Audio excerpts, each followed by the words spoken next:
जी Nepal HD television अब तपाईँ सँगसँगै।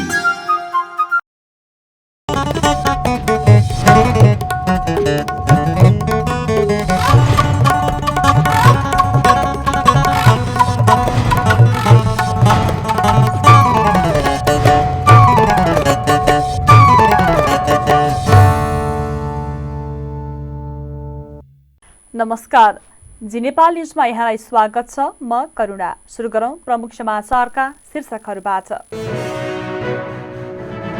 व्यवस्थित शहरीकरण र दिगो पूर्वाधारलाई सरकारले प्राथमिकतामा राखेको प्रधानमन्त्री देउवाको भनाई। अव्यवस्थित शहरीकरणले बजाएको समस्याको दीर्घकालीन योजना बनाउन आग्रह।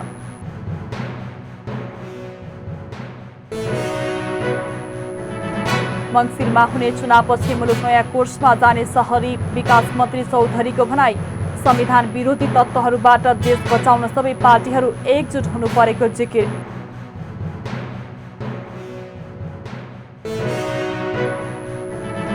आगामी मङ्सिर 4 गते हुने निर्वाचनका लागि भाद्र 22 गतेभित्र उम्मेद्वार सिफारिस गर्न नेकपा एमालेको निर्देशन। बन्द सूचीको अन्तिम निर्णय गर्ने अधिकार केन्द्रीय सचिवालयलाई दिने निर्णय।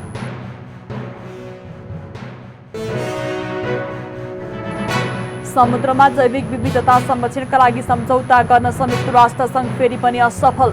2 हप्ता लामो वार्ता आशा गरिए विपरीत।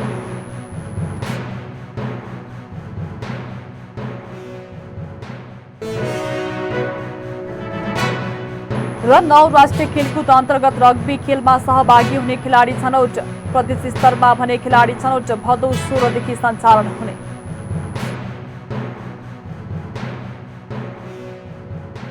अब समाचार विस्तारमा। प्रधानमन्त्री शेरबहादुर देउवाले व्यवस्थित शहरीकरण र दिगो पूर्वाधारलाई सरकारले प्राथमिकतामा राखेको बताउनु भएको छ।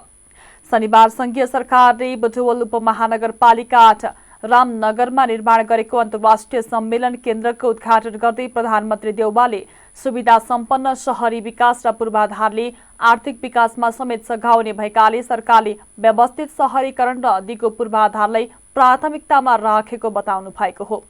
उहाँले अव्यवस्थित शहरीकरणले बढाएको समस्यालाई ध्यानमा राखेर दीर्घकालीन योजना बनाउन आग्रह पनि गर्नुभयो।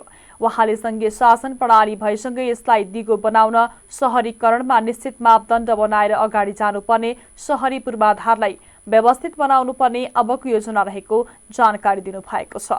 अन्तर्राष्ट्रिय सम्मेलन केन्द्रले दीर्घकालीन विकासमा सहयोग पुर्याउने उहाँको भनाइ छ। सामाजिक विकासका सरोकार सकारात्मक योगदान पुग्ने हुन्छ। व्यवस्थित शहरीकरणका लागि योजनाबद्ध तरिकाले मेगा क्षेत्रको योजना तर्जुमाका साथै आधुनिक पूर्वाधारको विकास गर्न आवश्यक हुन्छ। यस सन्दर्भमा बुटवल उपमहानगरपालिकाको मध्य भागमा निर्मित अत्याधुनिक सुविधा सम्बन्धी सभागृहको निर्माणले यहाँको गरिमा त बढाएको छ। आगामी दिनमा आर्थिक, व्यापारिक र शैक्षिक गतिविधिलाई समेत प्रबन्धन गर्न महत्त्वपूर्ण योगदान हुने मैले विश्वास लिएको छु।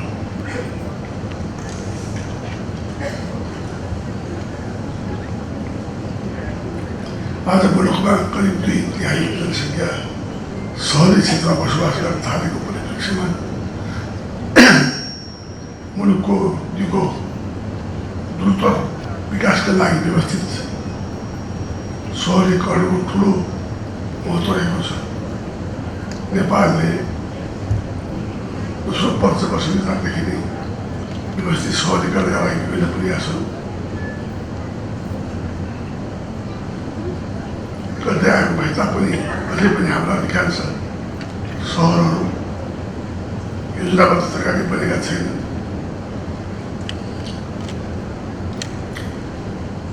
अव्यवस्थित रूपमा रहेका छन्। अव्यवस्थित शहरीकरणले मुलुकका विभिन्न चुनौती र जटिलताहरू, स्वास्थ्य विपदजन्य जोखिम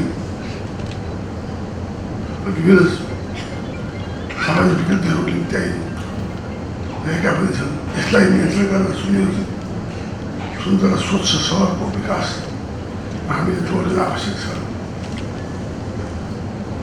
वर्तमान परिप्रेक्ष्यमा व्यवस्थित सभा सुन्दर नयाँ सहरको निर्माण गर्नु, पुराना सहरहरूको आवश्यक पूर्वाधारको विकास गर्न एवं सहरी क्षेत्रको बासिन्दाहरूको जीवनस्तरमा सुधार ल्याई आर्थिक। कार्यक्रममा गृहमन्त्री बालकृष्ण खाँले रूपन्देहीको विकासले देशकै पहिचान बलियो बनाएको बताउनुभयो। रूपन्देहीमा बनेको अन्तर्राष्ट्रिय विमानस्थल बुद्ध स्थल लुम्बिनीमा सम्पन्न हुन लागेको लुम्बिनी योजना, बुटोलमा सुरु भएको अन्तर्राष्ट्रिय सम्मेलन केन्द्र लगायतका पूर्वाधारहरूले देशकै गरिमा बढाएको उहाँको भनाइ छ। समेत पनि सहजतापूर्वक पुग्न सकोस्, त्यसका लागि यातायातलाई चाहिँ हामीले सहज गराउनको लागि अहिले यस वर्षको बजेटमा धादिङको मजिमटारदेखि चितवनको शक्तिखोरसम्म पनि सुरुङ मार्ग गराउने, जसले गर्दा सहजतापूर्वक सुरक्षित यात्रा पनि होस् र रसुवा हामी चाहिँ चाँडोभन्दा चाँडो पुग्न सकोस्।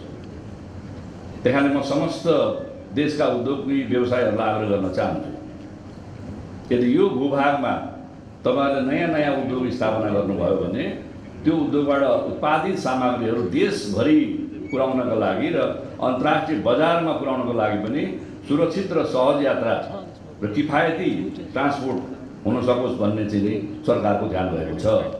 त्यहाँ त्यो पनि आग्रह गर्न चाहन्छु। त्यस्तै हाम्रो यो सिद्ध बाबाले हामी सबैलाई वरदान दिनुहोस्। त्यहाँले हामीले बारम्बार प्रयत्न गरिरहेका छौँ यो मोतीपुर औद्योगिक क्षेत्रको चाहिँ निर्माण पनि चाँडोभन्दा चाँडो प्रारम्भ होस्, यसमा धेरै द्वन्द्व र झै झगडा पनि नहोस् र त्यहाँ बसिरहेका नागरिकहरूले पनि विस्थापित हुने अवस्था नआओस्, त्यसका लागि हाम्रो प्रयत्न छ र वर्तमान सरकारले यो परिस्थितिको निर्माण गर्नेछ। बाँकी जिल्लाको 9 बस्तामा पनि यस्तै समस्या भएको छ। त्यहाँले यो दुवै ठाउँहरूमा यो औद्योगिक क्षेत्रको क्षेत्रफल केही घटाएर भए पनि त्यहाँका नागरिकहरूलाई विस्थापित नगरिकन यो निर्माण हुने औद्योगिक क्षेत्र चाँडो निर्माण प्रारम्भ पनि होस्, चाँडो निर्माण सम्पन्न पनि होस्। उक्त सम्मेलन केन्द्र 2 चरणमा गरी 1 अर्ब 11 करोडको लागतमा निर्माण गरिएको हो। 5 वर्ष अघि निर्माण सुरु भएको केन्द्रमा नेपालको झण्डा आकारमा तयार पारिएको छ। केन्द्रमा एकैपटकमा 1000 जना मानिस अट्ने सभा हल र बैठक कक्षहरू रहेका छन्। 9.6 बिघा क्षेत्रफल जमिनमा बनेको सम्मेलन केन्द्रमा सभा हल सहित 6 वटा बैठक हल र 2 वटा बहुउद्देश्य हल तयार भएको छ। शहरी विकास मन्त्री मेटमणि चौधरीले मङ्सिरमा हुने चुनावपछि मुलुक नयाँ कोर्समा जाने बताउनु भएको छ। शनिबार बुटोलमा रिपोर्टर्स क्लब नेपाल लुम्बिनी प्रदेश कार्यालयले आयोजना गरेको साक्षात्कार कार्यक्रममा बोल्दै मन्त्री चौधरीले मुलुकमा संविधानलाई संस्थागत विकास गर्नको लागि गठबन्धन दलहरू विजयी हुनुपर्ने औल्याउनु भएको हो। उहाँले नेकपा एमालेका अध्यक्ष केपी ओलीले पटक पटक संविधानलाई विघटन गरेर मुलुकमा अराजकता फैलाउने काम गरेकाले संविधान विरोधी तत्त्वहरूबाट देश बचाउन पनि सबै पार्टीहरू एकजुट हुनु परेको जिकिर गर्नुभयो। नेकपा यसका पोलिट ब्युरो सदस्य समेत रहनुभएका चौधरीले मुलुक समृद्धिको बाटो अघि बढिरहेका बेला फेरि मुलुकमा गोलचक्करमा पर्ने काम भएको भन्दै त्यसलाई चिर्न गठबन्धन आवश्यक रहेको बताउनु भएको छ। उहाँले नेकपा एमाले कानूनी राज्यको धज्जी उडाउँदै संसदीय प्रणालीमा वितृष्णा ल्याउने काम भएकाले बाध्य भएर अन्य दलसँग गठबन्धन गर्नु परेको बताउनु भएको छ। यसमा चेन्ज आउँदैछ, आमूल परिवर्तन आउँदैछ। हाम्रो पार्टीको तर्फबाट हामी राजनीतिलाई यो ठाउँको मूल रूपन्देही निर्वाचन क्षेत्रमा 2 बार उम्मेदवारहरू प्रस्ताव मात्रै उम्मेदवार गर्नुहुन्छ। एकीकृत समाजवादी पार्टीको तर्फबाट मात्रै होइन, समाजवादी पार्टी सिफारिस गरेर समग्र 5 दलीय साझा उम्मेदवार बन्ने र जसले पटक पटक बुटवलको बदनाम रहेका छन्।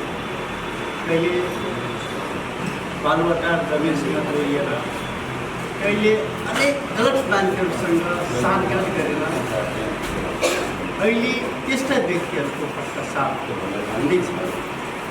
त्यसको नेतृत्व पनि गर्दै हुनुहुन्छ र चुनावहरू पनि यो निर्वाचनदेखि निकै ठुलो भूमिका जसले व्यक्तिगत काममा संलग्न छ त्यस्ता व्यक्तिहरू समाप्त हुनेछन्, फिल्टर हुनेछन्। जसले पटक पटक संसदीय प्रणालीमाथि धावा बोलेको छ त्यसको पछिल्लो त्यसको दास जस्तै त्यसको चाकर जस्तै यसमेन जस्तै राजनीतिक जो पात्रहरू छन् त्यस्ता पात्रहरू समाप्त हुँदछन्। त्यसैले मुलुकले यो निर्वाचन फरक टाइपको कोर्समा अगाडि बढेको छ। दुनियाँमा सबै ठाउँमा 165वटै निर्वाचन क्षेत्रमा 330वटा प्रदेशको निर्वाचन क्षेत्रमा सबै ठाउँमा फ्रिक्वेन्ट गठबन्धन छ र यो गठबन्धनले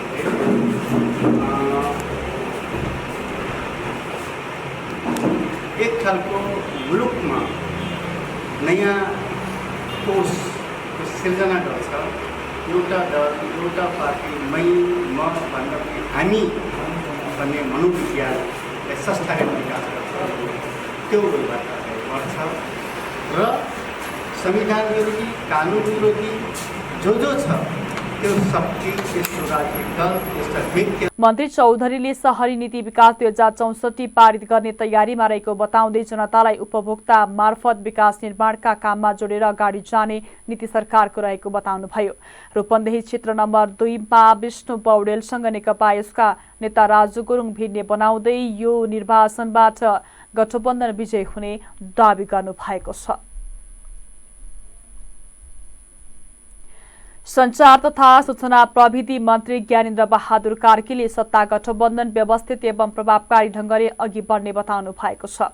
विराटनगर विमानस्थलमा सञ्चारकर्मीसँग कुरा गर्दै मन्त्री कार्कीले आगामी निर्वाचनका विषयमा गठबन्धन दलले न्यायोचित ढंगले उम्मेद्वारको सिट बाँडफाँड गरी जानकारी दिनुभएको हो। मन्त्री कार्कीले मुलुकमा राजनीतिक स्थिरता कायम गर्न पनि गठबन्धन आवश्यक रहेको जिकिर गर्नुभएको छ। नेकपा एमालेका वरिष्ठ उपाध्यक्ष ईश्वर पोखरेलले नेपालको पहिचान मेटाउन खोज्ने बाह्य शक्तिको मतियार देशभित्रै रहेको बताउनु भएको छ। शनिबार काठमाडौँको हाँडी गाउँमा लिच्छवीकालीन सत्यनारायण मन्दिर परिसरमा रहेको पुनर्निर्मित सत्तलको उद्घाटन गर्दै पोखरेलले नेपालको पहिचान सकिएला मुलुकको अस्तित्व नै सकिने भन्दै नेपालको पहिचान मेटाउन खोज्ने बाह्य शक्तिको मतियार देशभित्र रहेको बताउनु भएको हो। वहाँले तत्कालको स्वार्थ पूरा गर्न जस्तो सुकै कुकर्म गर्न पनि तयार हुनेहरूप्रति सजग हुनुपर्ने समेत बताउनु भएको छ। पोखरेलले मुलुकको धर्म संस्कृति र पहिचान रक्षाका लागि दलीय स्वार्थलाई त्यागी सबै एकजुट हुनुपर्ने जिकिर गर्नुभयो। समुदायलाई मानव जातिको कुनै हिस्सालाई सक्नु पर्यो भने उसको इतिहास र पहिचानलाई समाप्त पारिदियो भने त्यो सकियो। नेपाललाई सक्नको लागि अरू कुनै कुरा चाहिँदैन। नेपालीहरूको आफ्नो पहिचान, आफ्नो इतिहास, आफ्नो गौरव गाथा समाप्त पारिदियो भने त्यसपछि नेपाल र नेपाली भन्ने सकियो। हो, यस्तो खालको प्रयत्न पनि गर्नेहरू छन्। देशभित्र पनि कतिपय बाह्य शक्तिका मतियारहरू छन्, देशभित्र पनि गर्नेहरू छन्। हामीले पत्तो नपाउने गरी त्यो भूमिका खेल्नेहरू पनि छन्। आफ्नो तत्कालको स्वार्थ पूरा गर्नको लागि जस्ता सुकै कुकर्म गर्न पनि पछि नपर्नेहरू छन्। त्यसकारणले म के भन्न चाहन्छु भने हामी कुन सिद्धान्त, कुन विचार, कुन सङ्गठन, कुन पार्टी छोड्दैनौँ। हामी हाम्रो पहिचानको रक्षा गर्न चाहन्छौँ, हाम्रो धर्म र संस्कृतिको रक्षा गर्न चाहन्छौँ, हाम्रो इतिहासलाई नमेटियोस् भनेर हामी आफ्नो तर्फबाट भूमिका खेल्न चाहन्छौँ। किनभने हामी सधैँभरि दुनियाँको सामुन्नेमा परिचित भएर रहन चाहन्छौँ। हो, यो कामको लागि हामी सबै मिल्नुपर्छ, सबै एक ठाउँमा जम्मा हुनुपर्छ। हाम्रो एउटै चिन्ता के हुनुपर्छ भने हामी नेपाल र नेपालीको पहिचान मेटाउने खालका कुनै पनि कुरा हुन्छन् भने मन्जुर गर्दैनौँ। हाम्रो सिद्धान्त यही हो, हाम्रो वाद यही हो, हामीलाई निर्देशित गर्ने विचार यही हो। यस हिसाबले अगाडि बढ्नुपर्छ। त्यसको लागि कार्यक्रममा बागमती प्रदेश सांसद नारायण सिलवालले सम्पदाको पुनर्निर्माण ऐतिहासिक महत्त्वलाई नमेट्ने गरी गर्नुपर्ने र यसमा समाज पनि सजग हुनुपर्ने धारणा राख्नुभयो। यो समाजले भन्न थाल्यो भने उहाँले त्यो गर्न सक्ने नै होइन। उहाँले भित्रैदेखि लाग्यो केही योगदान गरौँ भनेर गर्नुभएको छ। त्यसैले के गर्नुभएको छ, उच्च सम्मान गर्दै उहाँहरूको पनि योगदानलाई उल्लेख गर्दै खास गरी युवा पुस्तालाई हामीले बुझाउन सक्नुपर्छ। उहाँहरू लाग्नुभयो भने धेरै गर्न सक्नुहुन्छ। मात्र उहाँहरूको चेतनामा केही जटिलता हुन्छ। उहाँहरू आधुनिक निर्माणसँग र सम्पदाको कुरालाई जोड दिने कुरामा अलिकति सचेत गराउन सक्यो भने त्यो पुस्ताले नेतृत्व गरेर अगाडि लान्छ। त्यो पुस्तामा थोरै चेतना आएको छ तर पूर्णता अझ छैन। म आफै पनि यो सम्पदा यदि बुझ्दैनथे जब प्रतिनिधि भइसकेपछि उहाँ त्यस्तै काठमाडौँ महानगरकी उपप्रमुख सुनिता डङ्गोलले महानगरको ऐतिहासिक सम्पदा संरक्षणका लागि समुदायसँग हातेमालो गर्दै अघि बढ्ने बताउनु भएको छ। राष्ट्रिय स्वतन्त्र पार्टीले राष्ट्रिय भेला आयोजना गरेको छ। रवि लामिछाने नेतृत्व रहेको स्वतन्त्र पार्टीले भेला आयोजना गरेको हो। भेलालाई अध्यक्ष लामिछाने लगायतले सम्बोधन गरेका छन्। काठमाडौँको टुँडिखेलमा आयोजित भेलामा पार्टीले आगामी मङ्सिर 4 गते हुने प्रतिनिधि र प्रदेशसभा निर्वाचन लक्षित कार्यक्रम गरेको हो। टिभी जर्नालिस्ट विक्रम दाहालको एक रिपोर्ट। राष्ट्रिय स्वतन्त्र पार्टीले आज खुल्ला मञ्चमा उपत्यका भेलाको आयोजना गर्यो। चुनावी तथा सांगठनिक अभियानलाई निरन्तरता दिँदै पार्टीले आज खुल्ला मञ्चमा उपत्यका भेलाको आयोजना गरेको हो। गत असार 7 गते राष्ट्रिय सभागृह काठमाडौँबाट पार्टी घोषणा भएसँगै सांगठनिक अभियानलाई निरन्तरता दिइरहेको थियो। आयोजित भेलालाई सभापति रवि लामिछानेसँगै प्रदेश सांसद विराज भक्त श्रेष्ठ, वातावरणविद डाक्टर अरनिको पाण्ड्य, सत्याग्रही अभियन्ता पुकार बम, युवा नेता डाक्टर प्रणय शमशेर राणा, शिक्षाविद शिशिर खनाल लगायत अन्यले सम्बोधन गरेका थिए। पार्टीले आगामी मङ्सिर 4 गते हुने प्रतिनिधि सभा र प्रदेशसभा निर्वाचन लक्षित कार्यक्रम गरेको हो। सो पार्टीले केही समयदेखि देशका विभिन्न स्थानमा कार्यक्रम गरिरहेको थियो। त्यसकै पूरकका रूपमा राजधानीमा आज भेला आयोजना गरिएको हो। भेलालाई सम्बोधन गर्दै सभापति रवि लामिछानेले आसन्न निर्वाचनमा पुराना पार्टीहरूलाई जिताउन नहुने बताएका छन्। लामिछानेले पछाडि बा भएका शेरबहादुर देउबा, केपी शर्मा ओली र पुष्पकमल दाहाल प्रचण्डलाई सम्मानका साथ अब बिदा गर्नुपर्ने टिप्पणी गरेका हुन्। आफूहरूले राजनीति गर्न नजानेको भन्ने टिप्पणीप्रति जवाफ दिँदै उनले भने, हामी राजनीति सिक्दै गरौँला। पानी परेको बेला सडक पिच भइरहेको हुन्छ, त्यसो गर्नु हुँदैन भन्नका लागि राजनीति सिक्नु पर्दैन। आफैले ल्याएको परिवर्तनको रगत पसिना आफैले चुस्नु भएर मात्रै हो, तर धन्यवादको पात्र भने उहाँहरू हुनुहुन्छ। परिवर्तनका लागि उहाँहरूलाई हामी धन्यवाद दिन सक्दछौँ। आज मन ठुलो पारेर, हृदय ठुलो पारेर विशाल मनले यो विशाल सभामा हाम्रा लागि, हाम्रा पुस्ताका लागि विभिन्न कालखण्डमा लडेर राजनीतिक परिवर्तन ल्याइदिनु हुने सम्पूर्ण अघिल्ला बुवा पुस्ताहरूलाई धन्यवाद दिन चाहन्छु। म यही मञ्चबाट जहाँबाट उहाँहरूले ललकारेर परिवर्तनको शङ्खनाद गर्नुभएको थियो। तर हाम्रो दुःख यति हो कि यहाँ गरेको बाचा सत्तामा पुगेर, कुर्सीमा पुगेर बिर्सनुभयो। बाहरूलाई सम्मान गर्ने मान्छेहरू छन्, बाहरू अगाडि बढ्दैनन्। तर अब समय परिवर्तन भएको छ। म सबै बाहरूलाई आज बाको मुख हेर्ने दिनमा ससम्मान एउटा सन्देश दिन चाहन्छु। पछाडि बा भएका 3 बा, केपी बा, देउबा, नानीका बा, पछाडि बा भएकाहरूलाई ससम्मान बिदा गरौँ, किनकि अगाडि बा भएकाहरू डोजर लिएर निस्किसके। अब पछाडि बा भएकाहरूलाई ससम्मान, सम्मान सहित बिदा जनताले गर्नुपर्ने हुन्छ उहाँहरूले दिनुभएको योगदानका लागि। मुलुक बनाउन पार्टीको खास दर्शन चाहिन्छ। त्यही दर्शनको आधारमा जनताले चुनाव मार्फत भोट दिने हुन्। लामिछानेका भाषणलाई केलाउने हो भने उनलाई राजनीति गर्न आउँदैन, तर विदेशमा अलपत्र पारेका व्यक्तिको रिपोर्ट बनाएर ब्रोडकास्ट गर्न राम्ररी आउँछ। मलाई राजनीति आउँदैन, तर बदमाश र ठगहरूलाई कसरी तल लगाउने भन्ने आउँछ। मलाई राजनीति आउँदैन, तर भ्रष्टाचारलाई कारवाही गर्न आउँछ। उनको यो भाषण जनताका लागि सुन्न त ठिकै होला, तर देश बनाउन भने योग्य छैन। अहिले उनीसँग यो मुलुकको भविष्य र यतिका वर्ष यस्तो बनाउँछु भन्ने स्पष्ट रोडम्याप पनि देखिएको छैन। अहिले उनी आफू सांसद बन्न चाहिरहेको स्पष्ट देखिन्छ। त्यसैले उनी भन्छन्, मलाई सिंहदरबार छिर्न दिनुहोस्, समानुपातिक मत दिनुहोस्, पुरा व्यवस्था बदल्छु, अवस्था बदल्छु। चुनाव जिते पनि रवि एक्लैको बलले भने केही परिवर्तन हुने देखिँदैन। त्यसको लागि उनी आफ्नो बहुमतको सरकार बनाउनु पर्ने देखिन्छ। त्यसका लागि उनलाई धेरै वर्षसम्म लाग्न सक्ने देखिन्छ। जी न्युज नेपालका लागि विक्रम दाहाल, काठमाडौँ। भाद्र कृष्ण औँसी अर्थात् कुशी औँसी पर्वको अवसरमा शनिबार घर घरमा पवित्र कुश भित्राइएको छ। सनातन वैदिक हिन्दू धर्मावलम्बीले वर्षभरि घर घरमा गरिने देवकार्य एवं पितृ कार्यका लागि आवश्यक पर्ने कुश घरमा राखेर पूजा गर्ने गरेका छन्। वैदिक सनातन हिन्दू धर्मावलम्बी कुश, तुलसी, पिपल र शालिग्रामलाई भगवान विष्णुको स्वरूप मानी पूजा आजा गर्ने गरेका छन्। यस्तै बुबाको मुख हेर्ने दिन पनि आज शनिबार नै परेकाले छोराछोरीहरू आफ्ना बाबुलाई मनपर्ने मिठाई तथा भोजन गराई आदर सम्मान प्रकट गर्ने गर्छन्। बाबु नहुनेहरू भने काठमाडौँको उत्तरपूर्वी भेगस्थित बागमती, चन्द्रमती र सूर्यमती नदीका संगम स्थल स्थित गोकर्णेश्वर उत्तरगया पितृ तीर्थमा गई बाबुका नाममा तर्पण र श्राद्ध गरी सिधा दान समेत गर्ने गर्छन्। दिवंगत पितालाई तर्पण, सिधा दान र पिण्ड अर्पण गर्न काठमाडौँको उत्तरपूर्वी भेगस्थित गोकर्णेश्वर उत्तरगया पितृधाम तीर्थधाममा भक्तजनको भिड लागेको छ। यस क्षेत्रमा वैदिक सनातन हिन्दू धर्मावलम्बी मात्र नभएर बौद्ध धर्मावलम्बीको पनि भिड लागेको छ।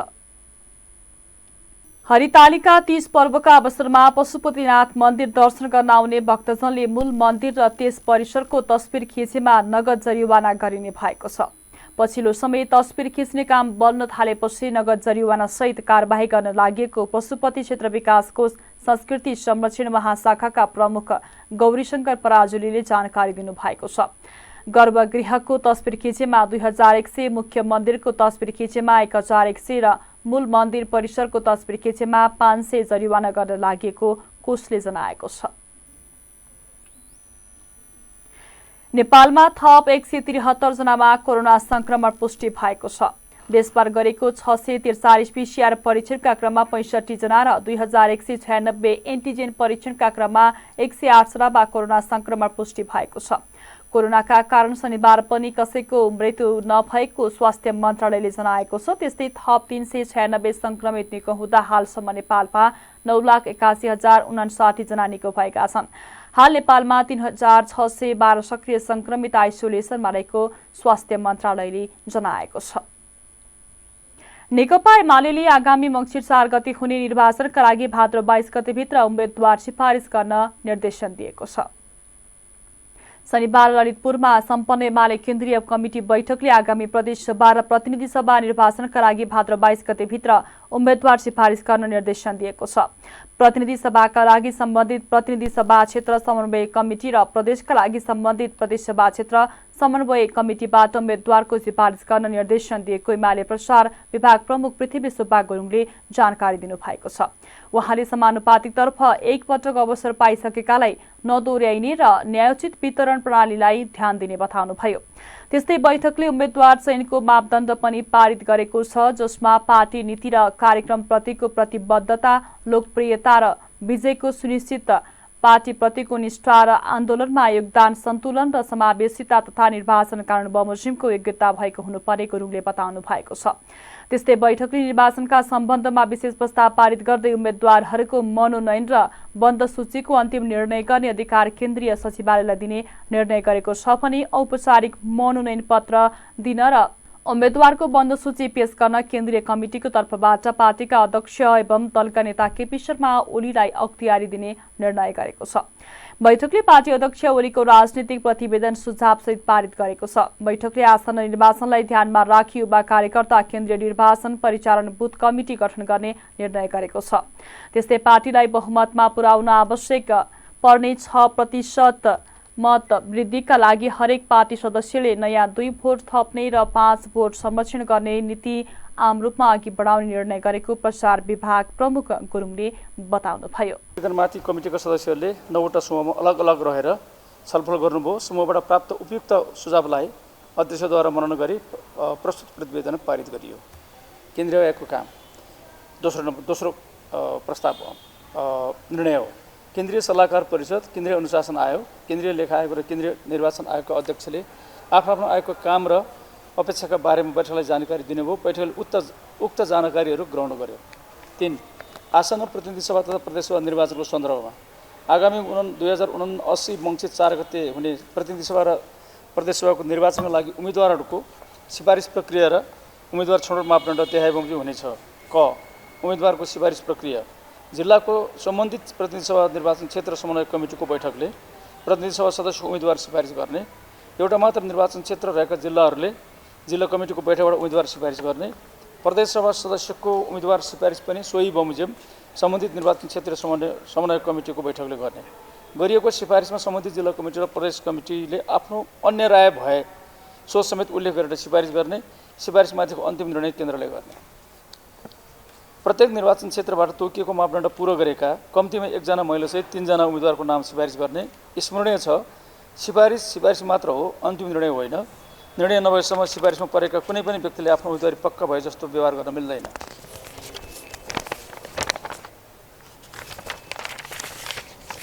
समानुपातिक तर्फको बन्द सूचीका लागि उम्मेदवारको प्रस्ताव पठाउँदा सन्तुलन, समावेशिता र अवसरको न्यायोचित वितरणलाई समेत ध्यानमा राखी सम्बन्धित जिल्ला कमिटीको बैठकबाट सिफारिस गर्ने। उक्त सिफारिसमा सम्बन्धित जिल्ला प्रदेश कमिटीले आफ्नो अन्य राय भए सो समेत उल्लेख गरेर सिफारिस गर्ने स्मरणीय छ। केन्द्रले आवश्यक ठानेमा कुनै पनि तहको प्रत्यक्ष वा समानुपातिक तर्फको निर्णयमा पुनर्विचार गर्न सक्छ। उम्मेदवार सिफारिस गर्ने अन्तिम मिति 2079 भदौ 22 गते हुनेछ। तसर्थ सम्बन्धित कमिटीहरूले सोही अनुसार सिफारिस प्रक्रिया आरम्भ गरिसक्नुपर्नेछ। ख उम्मेदवारको छनौट मापदण्ड। उम्मेदवार छनौटको मापदण्ड निम्नानुसार हुनेछ। पार्टी नीति र कार्यक्रमप्रतिको प्रतिबद्धता, लोकप्रियता र विजयको सुनिश्चितता, पार्टीप्रतिको निष्ठा र आन्दोलनमा योगदान, सन्तुलन र समावेशिता, निर्वाचन कानुन बमोजिमको योग्यता पुरा भएको हुनुपर्नेछ। ग व्यक्तिगत आकाङ्क्षा उम्मेदवारको सिफारिस र अवसरको न्यायोचित वितरण। समानुपातिक मत भनेको पार्टीको लोकप्रियतामा प्राप्त हुने मत हो। यसमा सिङ्गो पार्टी पङ्क्तिको योगदान रहेको हुन्छ। समानुपातिक मत समसामूहिक कमाइ हो। तसर्थ समानुपातिक तर्फको बन्द सूची तयार गर्दा सबै मिलेर कमाउने र दामासाईमा वितरण गर्ने भन्ने पक्षलाई ध्यान दिनुपर्छ। दामासाई वितरण भनेको प्राप्त अवसरको न्यायोचित वितरण हो। त्यसैले समानुपातिको कुनै पनि अप्रत्यक्ष निर्वाचन प्रणालीबाट प्रतिनिधित्व हुने स्थानमा एकचोटि उक्त अवसर प्रयोग गरेका पार्टीका नेता, कार्यकर्ता वा समर्थकहरूलाई आम रूपमा दोहोऱ्याउनु हुन्न। यस्ता क्षेत्रमा पालो पालो वितरण प्रणाली लागू गरिनुपर्छ। अर्को, स्थानीय तह वा कुनै पनि तहका बालबाला जनप्रतिनिधिलाई राजीनामा गराएर प्रतिनिधि सभा वा प्रदेशसभा उम्मेदवार सिफारिस आम रूपमा गर्नुहुन्न। यहाँ पनि अवसरको न्यायोचित वितरणको पक्ष आकर्षित हुन्छ। पछिल्लो पटक भएका कुनै पनि तहको निर्वाचनमा पराजित उम्मेदवारहरू कसैलाई पनि प्रदेशसभा प्रतिनिधि सभाको प्रत्यक्ष वा समानुपात्र उम्मेदवार बनाइनु उपयुक्त हुन्न। तर जनाधार भएका र निर्वाचन प्रयोजनलाई समेत ध्यानमा राखी अन्य पार्टीबाट प्रवेश गराइएको हकमा विशेष निर्णय लिनु उपयुक्त हुन्छ। अर्को, प्रत्यक्ष निर्वाचित हुने क्षेत्रमा कतिपटक उम्मेदवार बन्ने भन्ने तर्क व्यावहारिक हुन्न। त्यहाँ पार्टीको जनाधार मात्र होइन, निर्वाचन दाउपेच, आवश्यकता र लोकप्रियताको पक्षलाई समेत ख्याल गरिन्छ। समानुपातिको अप्रत्यक्ष निर्वाचन हुने स्थानमा जस्तो त्यहाँ निश्चित मत र पहिचान भएका मतदाता मात्र हुँदैनन्। प्रत्यक्ष निर्वाचनमा प्रभावित हुने मतदाताको अर्थ रहन्छ। त्यसैले प्रत्यक्ष निर्वाचनमा सबै कुराको अतिरिक्त जित्ने सम्भावना बढी र संसदीय भूमिका प्रभावकारी भएकाहरूलाई नै उम्मेदवार बनाइन्छ। यो निर्वाचनको रणनीतिसँग सम्बन्धित विषय पनि हो। त्यसैले पार्टीले नेता, कार्यकर्ता र आम समर्थक शुभचिन्तकहरूमा रहेको जनानुमोदित हुन प्रतिस्पर्धामा सामेल हुन चाहनालाई स्वाभाविक मान्दछ र प्रोत्साहित पनि गर्नुपर्छ। तर केहीमा मात्र रहेको म मात्र जित्छु, मै मात्र योग्यको मनोआकाङ्क्षा अहिलेको चुनौतीपूर्ण समयमा उपयुक्त होइन। तसर्थ हामी सबैले सबैभन्दा पहिले प्रत्यक्ष निर्वाचनमा मभन्दा बढी लोकप्रिय कमरेड को हो भन्ने खोजी गर्नु आवश्यक छ। अपरिहार्य होइन, अपवाद भन्ने सबै स्थानमा हुन्छ। ग निर्वाचन आधारित कमिटी सञ्चालन र योजना। आसन्न निर्वाचनलाई ध्यानमा राखी युवा कार्यकर्ता केन्द्रित निर्वाचन परिचालन बुथ कमिटी गठन गर्ने। यस कमिटीमा खास गरी अनिराज सुबेयु, राष्ट्रिय युवा सङ्घ, खेलकुद महासङ्घ र जीवन भूसैनिक प्रहरी सङ्गठनका युवाहरू रहेको 15 देखि 25 जनासम्मको कमिटी सञ्चालन निर्माण गर्ने। स्थान र सक्रियता हेरी अन्य जनसङ्गठनका प्रतिनिधिहरूलाई पनि यसमा सामेल गर्ने। अर्को, पार्टी केन्द्रले विशेष परिभाषित जिम्मेवारी तोकेकोमा बाहेक विभागीय र जनसङ्गठन सञ्चालनको जिम्मेवारीमा रहेका कमरेडहरू सम्बन्धित भूगोलमै निर्वाचन परिचालनमा केन्द्रित रहने। स्थानीय निर्वाचनमा प्रत्येक कमिटीको सदस्यलाई घरधुरी बाँडी परिचालन गर्ने नीति अघि सारिएको थियो। त्यसलाई अझै प्रभावकारी बनाउने, पार्टीलाई बहुमत पुर्याउन आवश्यक पर्ने 6% मत वृद्धिका लागि अब हरेक पार्टी सदस्यले नयाँ 2 भोट थप्ने, 5 भोट संरक्षण गर्ने नीति आम रूपमा अघि बढाउने। त्यस्तै बैठकले यसअघि सचिवालयले गरेका निर्वाचन घोषणा पत्र मस्यौदा कार्यदल गठन, केन्द्रीय निर्वाचन परिचालन कमिटी गठन, 12 विभागहरूको सचिवहरूको मनोनयन र 3 विभाग विस्तार लगायतका निर्णयहरूलाई अनुमोदन गरेको छ। गौतम बुद्ध अन्तर्राष्ट्रिय विमानस्थलमा कार्गो सेवा सुरु भएको छ। शुक्रबार पहिलो पटक काठमाडौँको हिमालेक्स ट्रेडर्सले नेपाली उत्पादन राइजिङ स्टार कार्गो प्रणाली मार्फत यो विमानस्थल प्रयोग गरेर विदेश निकासी सुरु गरेको हो। व्यावसायिक उडान सुरु भएको 3 महिनापछि हिमालेक्सले हस्तकला जन्य सामान जजिरा एयरबाट कुवेत ट्रान्जिट हुँदै फ्रान्स पठाउन लागेको कम्पनीका सञ्चालक प्रदीप सापकोटाले जानकारी दिनुभएको छ। पहिलो चरणमा 2 टन सामान निकासी हुन लागेको विमानस्थलले जनाएको छ। सामानको चेक जाँच पश्चात राजस्व दाखिला गर्नुपर्ने हुन्छ। सबै प्रक्रिया भई शनिबार जजिरा एयर मार्फत कुवेत हुँदै फ्रान्सको लियोन विमानस्थल सामान पुग्ने गौतम बुद्ध अन्तर्राष्ट्रिय विमानस्थलका भन्सार प्रमुख टीकाराम गैरीले जानकारी दिनुभएको छ। सप्तरीको विभिन्न सीमावर्ती नाकाहरूमा सशस्त्र प्रहरीको सक्रियता बढाएपछि चोरी तस्करी नियन्त्रणमा आउन थालेको छ। यसै क्रममा पछिल्लो पटक सशस्त्र प्रहरीले लाखौंको अवैध कपडा र गोरु बरामद गरेको छ। सशस्त्र प्रहरी बल BOP स्वर्णपट्टीको टोलीले सप्तरीको बोदे बसाई नगरपालिका खामगाडाबाट 1,02,670 रुपैयाँ बराबरको अवैध कपडा बरामद गरेको सशस्त्र प्रहरी बल 6 नम्बर गणका गणपति सशस्त्र प्रहरी उपरीक्षक प्रदीप खड्काले जानकारी दिनुभएको छ।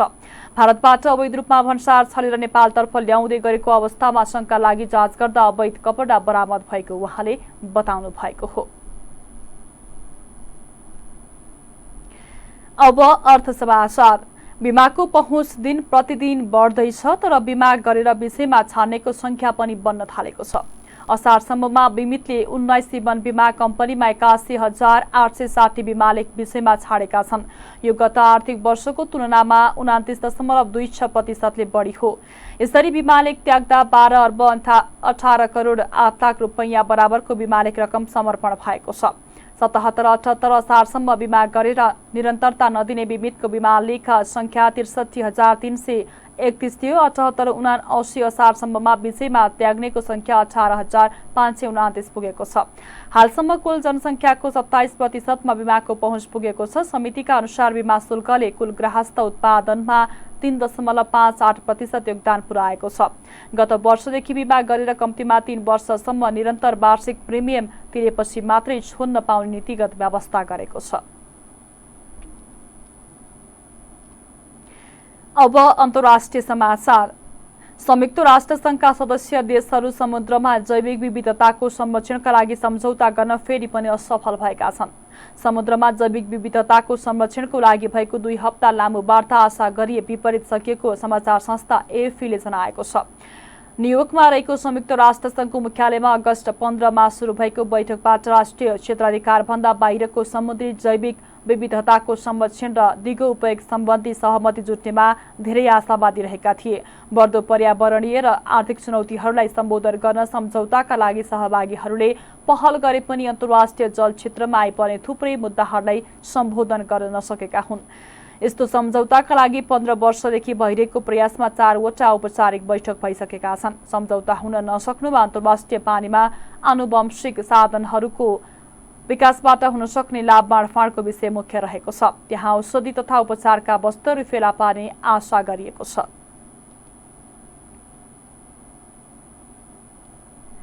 अब खेल समाचार। 9 राष्ट्रिय खेलकुद प्रतियोगिता अन्तर्गत रग्बी खेलमा सहभागी हुनको लागि प्रदेश 1 को उदयपुर जिल्लामा खेलाडी छनौट गरिएको छ। गण्डकी प्रदेशमा असोज 28 देखि कार्तिक 3 गतेसम्म सञ्चालन हुने 9 राष्ट्रिय खेलकुद प्रतियोगितामा सहभागी हुनको लागि खेलाडी छनौट गरिएको हो। राष्ट्रिय प्रतियोगितामा खेलाडी छनौट हुनको लागि छनौट चरणका खेलहरू भदौ दोस्रो साताबाट सुरु गरिएको प्रदेश 1 रग्बी खेलकुदका अध्यक्ष विनोद कटुवाले जानकारी दिनुभएको छ। जिल्ला स्तरीय छनौट चरणको खेलहरू भदौ 5 देखि 10 गतेसम्म भएको उहाँले बताउनुभयो। जिल्लाबाट छनौट भएका खेलाडीहरू प्रदेशमा जाने र प्रदेशबाट छनौट भएका खेलाडी राष्ट्रिय प्रतियोगितामा भाग लिन पाउनेछन्। प्रदेश स्तरमा भाग लिन उदयपुरबाट 10 खेलाडी छनौट भएका छन्। प्रदेश स्तरमा खेलाडी छनौट भदौ 16 देखि 10 गतेसम्म सञ्चालित हुनेछ। 9 राष्ट्रिय खेलकुद प्रतियोगितामा प्रदेश 1 बाट 36 वटा विभिन्न खेलकुद विधामा खेलाडीहरूले भाग लिन पाउनेछन्। खेल समाचारसँगै हामी जी नेपाल न्युजको अन्त्यमा आइसकेका छौं। जाँदा जाँदै प्रमुख समाचारका शीर्षकहरू पुनः एकपटक। व्यवस्थित शहरीकरण र दिगो पूर्वाधारलाई सरकारले प्राथमिकतामा राखेको प्रधानमन्त्री देउवाको भनाई। अव्यवस्थित शहरीकरणले बजाएको समस्याको दीर्घकालीन योजना बनाउन आग्रह।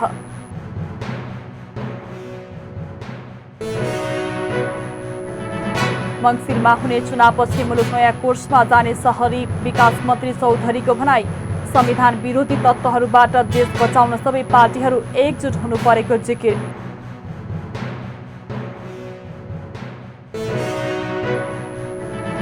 आगामी मङ्सिर 4 गते हुने निर्वाचनका लागि भाद्र 22 गतेभित्र उम्मेद्वार सिफारिस गर्न नेकपा एमालेको निर्देशन। बन्द सूचीको अन्तिम निर्णय गर्ने अधिकार केन्द्रीय सचिवालयलाई दिने निर्णय।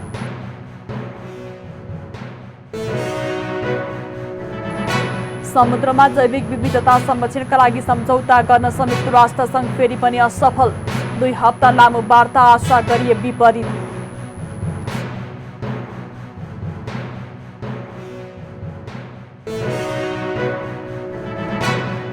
र 9 राष्ट्रिय खेलकुद अन्तर्गत रग्बी खेलमा सहभागी हुने खेलाडी छनौट। प्रदेश स्तरमा भने खेलाडी छनौट भदौ 16 देखि सञ्चालन हुने।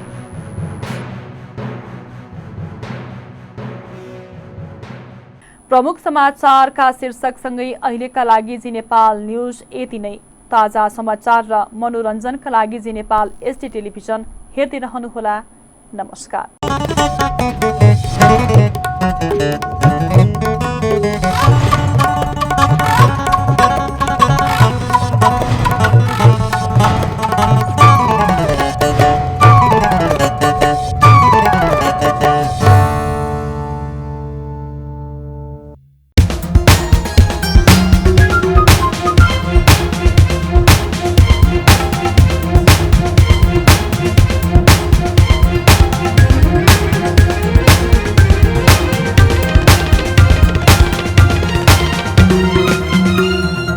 जी नेपाल एचडी टेलिभिजन अब तपाईँ सँगसँगै